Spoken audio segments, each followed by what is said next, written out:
anything on my record now. Had some ice cream, I went to sleep, and was up prepared to make it in my bedroom, staying over. Staying shit out. See, and you might see it like something like that. I went to sleep. You think it was a side effect? Maybe, or either one or two things different on my body was the vaccine, because at that time I was considered fully vaccinated, 2 shots. Then hope, those are the two things I had different from the start.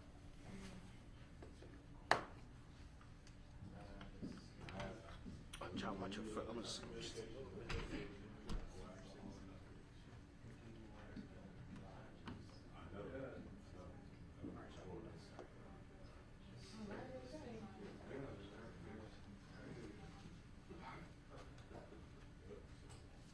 I'm gonna see if I can get things rolling on this file situation when we get back. At least I'll try and find the tapes. Yeah, you're gonna like. I know Ben and Combs are the only ones that know how to convert that. Yeah. Is Combs like off the street today? Is he like? He should be in house. Okay. Because Meredith's with Kyle, Eli's with Amanda. And, Yeah. Let's put it on manual. Oh wait, no, Eli or Combs is with Rudy and Amanda. Okay. Wow, that's crazy.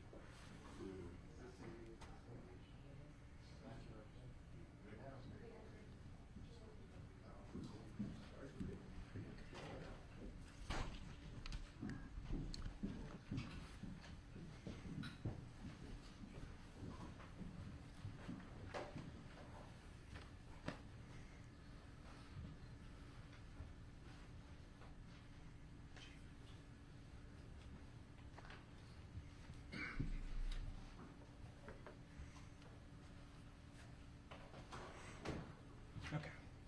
Hello, my name is Nathan Sexton. I'm a sergeant with the Austin Homicide Unit, and the name is spelled Nathan-Sexton. We're here to talk about Raul Meza. On May 23rd, the Pflugerville Police Department had put out to the media that they were looking for Raul Meza in connection with the murder of 80-year-old Jesse Fraga, who had been murdered at 706 Campfire Trail. Mr. Fraga's body was discovered on May 20th when his family had called in to check welfare since they hadn't spoken with him in over a week. A belt had been found around the neck of Mr. Fraga, and the Travis County Medical Examiner's Office noted that Mr. Fraga had suffered a puncture wound through his neck and severed cervical spine. During the course of the investigation, the Pflugerville Police Department had found that Meza was also Mr. Fraga's roommate, and Meza had become a person of interest. They also noted that Meza had been convicted of homicide in 1982. On May the 24th, Raul Meza called the Austin Police Department 311 line, and he was transferred to the homicide line, where he spoke with Detective Patrick Reed. Meza proceeded to confess to the murder of Jesse Fraga, and he also implicated himself in the murder of a female on Sarah Drive several years earlier. Austin homicide detectives and APD analyst Mazak located only one case that met the parameters that had been set out by Meza, and that was found to be the death of Gloria Lofton in 2019. Austin police officers had responded to 4805 Sarah Drive on May the 9th, 2018 to locate the victim, Gloria Lofton, who is deceased. DNA was recovered from that scene, which was sent off to be checked through CODIS, the combined DNA system. It was a hidden CODIS which linked Raul Meza to the DNA taken from the scene. Although it was not until the phone call from Raul Meza to Patrick Reed on May the 24th that investigators were able to charge Meza with Lofton's murder. For more on that phone call, here is Homicide Detective Patrick Reed. Good afternoon. My name is Detective Patrick Reed. It's P-A-T-R-I-C-K-R-E-E-D. So on May 24th, I answered the homicide main line, and the caller stated, "My name is Raul Meza, and you're looking for me." Meza then went on to detail his relationship with Jesse Fraga and detailed the manner in which he murdered Mr. Fraga, including details that had not yet been released to the public. Meza described his life in and out of prison and said, I quote, "I got out in 2016. I end up murdering a lady soon afterwards. It was on Sarah Drive." Meza told me case-specific facts, which allowed me and my partner, Detective Katie Connor, to reopen the case. and I was able to confer with the Travis County Medical Examiner's Office and doctors reviewing the case, and with the additional case facts, the death of Gloria Lofton was ruled a homicide, and the manner was strangulation.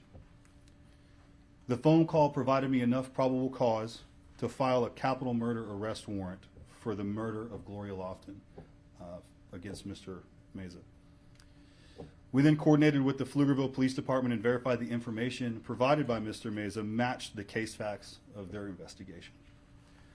Pflugerville PD was provided with a copy of the recorded phone call to assist with their development of probable cause, and Pflugerville PD issued a warrant for first-degree murder for Mr. Meza. We then learned that Raul Meza had been arrested and convicted of aggravated robbery in 1975, and in 1982, Meza was charged with the murder of an 8-year-old girl. Detective Connor has identified multiple cold cases that have similar MO, and we're looking into those for future leads. In reference to the 1982 case, we learned the primary investigator of that homicide was Homicide Sergeant Investigator Bruce Mills. Mr. Mills is now serving as the interim city manager for the city of Austin, and I'll turn it over to him to discuss the details of that 1982 case. Good afternoon. I'm Bruce Mills, and as I said, I'm assistant city manager, interim assistant city manager in Austin. Kind of hard to believe, and I get a call on Friday about a case that was, 40 years since I even ever saw the case, ever saw the details, and I remember it like it was yesterday. The 8-year-old Kendra Page found, January 3rd, right after the Christmas holidays, found deceased behind a Langford Elementary School, and had been assaulted and murdered. We worked the case, my partners, Ed Villegas and Gary Fleming, it was years ago in homicide, and were able to tie the case to Raul Meza. Normally a case like that would take, weeks, if not months, to assemble the facts and the data and put it together. And in this particular case, we'd gone to the grand jury a few times and presented evidence and talked to the DA and talked to the grand jurors, talked to many witnesses. And then suddenly, about the 5th or 6th week after this case occurred, murder occurred, we get a call that Raul Meza had pled guilty to a murder charge, and had pled to and agreed to a 30-year term, prison term. We were shocked, disappointed, with no really explanation as to why this case didn't go to trial. We never really got solid answers on that. I think it was 11 years later, this guy was released, and I was assistant chief at the time, police department. He was released and was going to be at some point back in Travis County. Talked to the media at the time about the travesty of justice even then, when he'd only done 11 years from a 30-year sentence. And then here we are 20 years after that, 30 years after that, 93 to now. And as we just said, suspect in other cases, cold cases. So, here's a guy that should have spent the rest of his life, probably from the time he nearly killed a gentleman when he was 15 years old, certified as an adult, later commits capital murder, pleads to murder, is released 11 years later, and has killed how many people we don't know. So here's a serial killer that justice was not served. So there's a travesty of justice totally in this case. And now, US Marshal. Good afternoon. My name is Brandon Fila. Last name is spelled F as in Frank, I-L-L-A. I'm a deputy U.S. Marshal assigned to the Lone Star Fugitive Task Force. I'm also the public resource officer here for the Western District of Texas with the U.S. Marshal Service. Kind of our role with this, with the Lone Star Fugitive Task Force, is the Pflugerville Police Department contacted us on May 24th, which was a Wednesday, and requested assistance from this task force to locate and apprehend Raul Meza, who was 62 years of age. At that time, Raul Meza was listed, he currently was listed as a person of interest for the homicide that took place in Pflugerville, and also had a warrant for unauthorized use of a motor vehicle. So that is really the warrant that we went on. That was a felony warrant that gave us the permission to really go on and look for Raul Meza, because at that point he was only a person of interest on this homicide. Quickly, as we developed information with the task force on Wednesday, by that afternoon we had obtained information from the Austin Police Department Homicide Division that they had a phone call come in from an individual that stated he was Raul Meza, and he admitted to the killing of these victims. So with that partnership there with the Austin Police Department, the Pflugerville Police Department, they were able to obtain additional warrants for homicide on Friday, May 26th. So now the task force is now tasked with locating Meza, who has 2 outstanding warrants for a homicide as well as that unauthorized use of a motor vehicle. We're looking into Meza. We, used many techniques in this.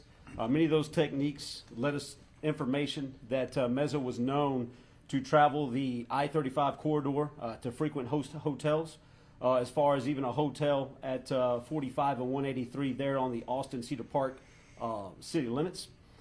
And from there, we were able to establish more intelligence that we knew at this time that Raul Meza was considered armed and dangerous. He was suicidal and had violent tendencies. And that's exactly what this task force is here to do with the strong partnerships that we have with cities such as the Austin Police Department. So we go into the cities here in Austin, for example, and we go after the worst of the worst. And we list Raul Meza as one of those individuals. We knew from an officer standpoint that this individual was probably likely armed, and our first concern here was to protect our community. And to speak about that, it is important to note that this past weekend, Memorial Day weekend, we had numerous officers with the Lone Star Fugitive Task Force, numerous men and women that forfeited their leave. They forfeited their holidays, which, some people had vacation planned, or barbecues and outings, and those individuals stood ready all weekend and worked expeditedly. Like I said, this was old-fashioned law enforcement work, going door to door, going hotel to hotel, receiving intelligence by tips that are coming in, to be able to sit at an establishment of some type of business, go through video footage where we were able to finally get on the trail of Meza. The task force was able to apprehend Meza yesterday evening. I guess it was about the 8:30 at night. There at the corner of Palmer and Lamar. And let me give you that exact address. That exact address is at the 12400 block of North Lamar Boulevard. He was arrested without incident. Like I said, this was an investigative techniques that led us to this area. We conducted surveillance. We observed Meza there in the area. He was there talking with a crowd of transients at a bus stop, and he was on a bicycle, and that is the intel that we believed he was going to be traveling with anyway. It was some type of bike or rideshare program. But I think it's important to note that this task force strives and dedicates their time as well to when we go after the worst of the worst, because this individual here on his search incident to arrest, he had a bag with him, and in that bag contained zip ties, duct tape, flashlight, and a .22 caliber pistol with additional rounds in that bag. But I think the men and women of this task force really did things. They slowed it down. They did as safe as possible to where we could bring him before justice. And with that being said, when we bring before justice, we also want to keep the victims and the victims' families in our hearts on this specific case as well. Thank you. At this point, are there any possibilities of more victims? Are you guys looking into that possibility or looking for people to come forward? Yes, I'm Detective Katie Connor, and I'm currently looking into all the cold cases that could potentially be involved with this. So we are backtracking it to 1996 and even earlier. So there is a good possibility that we will find additional cases as well. Do you have just a rough number of how many you're looking into connected to this man? Right now we have between 8 and 10 cases that kind of fit the similar circumstances that we're looking at, but that could obviously grow. But there's only one he's been arrested for, or? He was arrested for 2 murder warrants, the 2019 and the 2023 case. Can anybody spell the victim's name in 2019? In 2019, the victim, it's Gloria Lofton. It's Lofton. And Gloria is Gloria. How old is she? She's roughly 66 years old. Were there any connections you all found with the victims? At this time, no. And for clarification, you said that Mr. Meza called in to the task force and admitted to the crime? He called the homicide unit. Mm-hmm. And from there, y'all just kind of started chasing for him or looking for him? How did that happen after he got that phone call? Do you want to? Yeah, so to answer your question, we were already looking for Meza.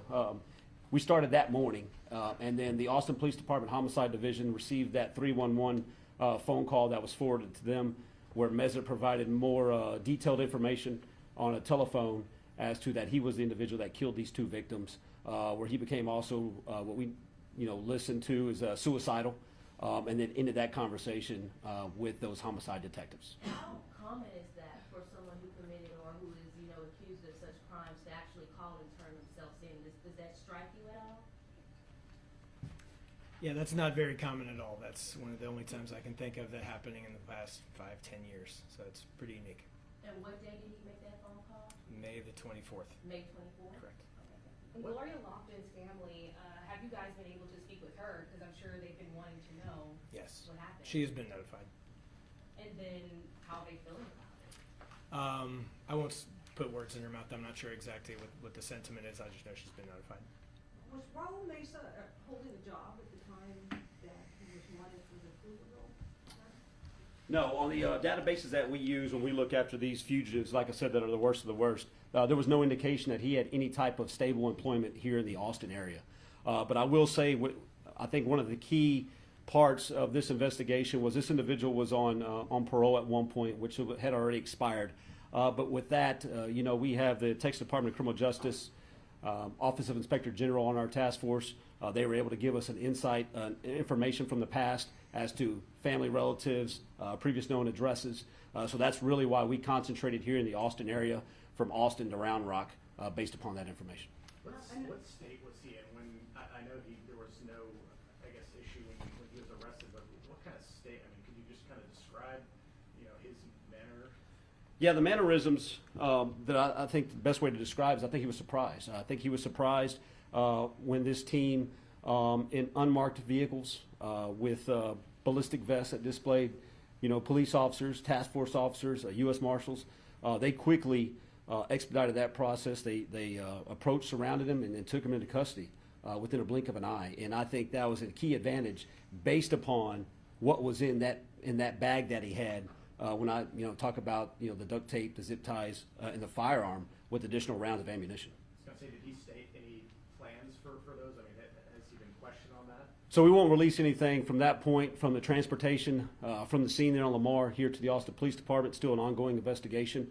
And I think it's important to keep that kind of discreet, because we want to be able to have justice work its system to give some closure for these victims' families. And about how many days did it take for you all to capture Mr. Meza? From the day we got it, it'd be 5 days. It was a 5-day manhunt where I said we extended, to all of our resources, to include the Austin Police Department, who is a major provider on this task force, where they provide us with additional bodies, or their whole tactical intelligence team. So that comprises of about 10 officers, 2 sergeants.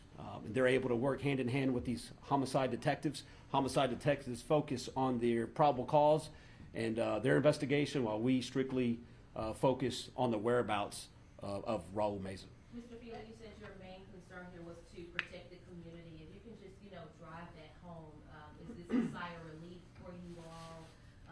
How does it feel to have this man off the street? Yeah, I think it's a sign of relief for not just the task force, but for everyone here that's back behind me. Because if it wasn't for them, they wouldn't have been able to obtain a warrant.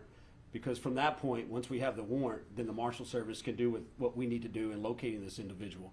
But when we talk about, what was our state of mind at the time, I would say there was a lot of anxiety in the room. There's a lot of anxiety when you have an individual that has lost their lives. to an individual that's still on the run, and we knew what he was capable of. This is an individual that called into these detectives and provided some type of statement that he had done what he had done. And so that was some type of concern. And like I say, the men and women of this task force, as well as these individuals behind me, forfeited their weekends to bring this case to closure within 5 days. As you can see, it's a big investigation. It's still ongoing. So I think hopefully that answers your question. Question for Mr. Mills, specifically about the 82 case. When you're talking about the whole idea that this is something when you were in APD, now you're in the city, how come this happened in the first place? I know you said the parole had expired, so once that happens, I mean, the person is back to their normal life. But like you mentioned, this is someone that should have been behind bars. Clearly, yeah, Can you should have expand never, should, go back to there was the 20, let's see, he was 15, this guy shot a gentleman working at a convenience store with a high-powered rifle and paralyzed this gentleman for the rest of his life. Was certified as an adult, did a few years as a juvenile, and then committed this horrific crime of capital murder with an 8-year-old child. And then the fact that a district attorney at the time took a plea of 30 years was completely unprecedented. And then to serve 11 of that for good behavior was even more unprecedented. And then again, the travesty of justice, where, as we just talked about, we don't know how many more people he killed or would have killed.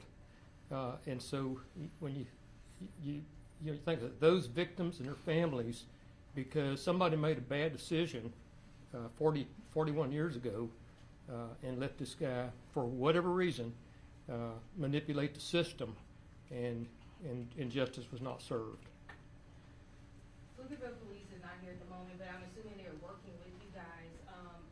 I'm wondering why it took them 5 days to let everybody know exactly how dangerous this man was. Because in the original press release, it was just very basic. But then 5 days later, they let us know this man has already been convicted of murder, and you guys knew just how dangerous he was.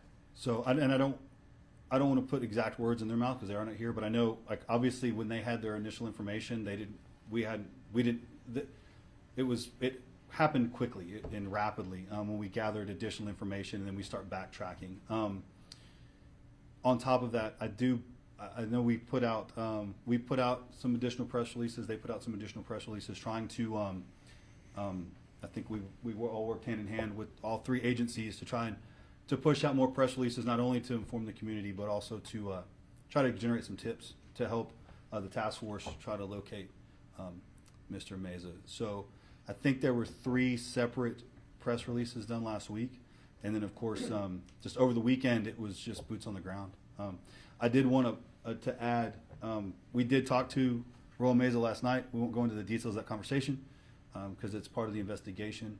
But I will let you know that Mr. Meza said he was ready and prepared to kill again, and he was looking forward to it. So it's safe to call him a serial killer? Yes. At this point, is he detained in Travis County Jail, or where exactly? He's in Travis County Jail. Thank you guys for coming up. For our Spanish TV stations, we're going to do Sergeant Sexton will make remarks for Spanish TV. Sorry, one last. Okay. Go ahead. You can ask. I was going to say, can you guys kind of run through the dates again of like the capital murders and then the ones that he did back in the day? It was a lot. Yeah. And you guys help me out here if I'm wrong. Do you have those? Yeah. So we know in 1982 it was July 3rd of 1982. January. I'm sorry, see, you already got me. January 3rd, 1982. Do you have the 75? So we believe it's around January of 1975 as well. That one's been very difficult because of the records. It's difficult to get records from that far back. So we are still in the process of verifying all that information. But the 1982 case, he was released in 1993. In 94, he was arrested again for a parole violation for some kind of curfew violation. And then after that, he was in a workforce type parole setting where he actually had to stay at the jail until about 2011. From there, he was released and he was on parole, and he was released in 2016, October of 2016. That was a Texas jail? Yes. All of this? Everything all was of in- it now yes. is in Texas? Yes. Okay, thank you guys, appreciate it. Thank you.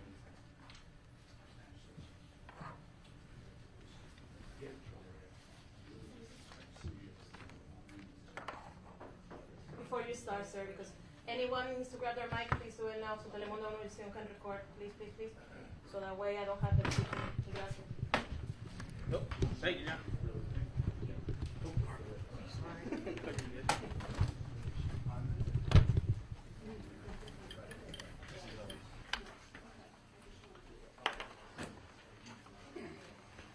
We're good, John? Yep. Thank you. Oops, give me a break.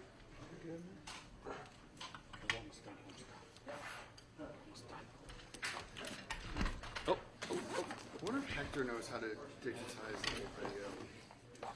Anyway, I'll I take don't a know. look. Yeah. I don't know. If Ben was there, he knows. It's that old archive video. Not to be like cranky, but like if you can't do your full job from home, then maybe. Okay. Since I know they're gonna start chatting and moving, it's like that for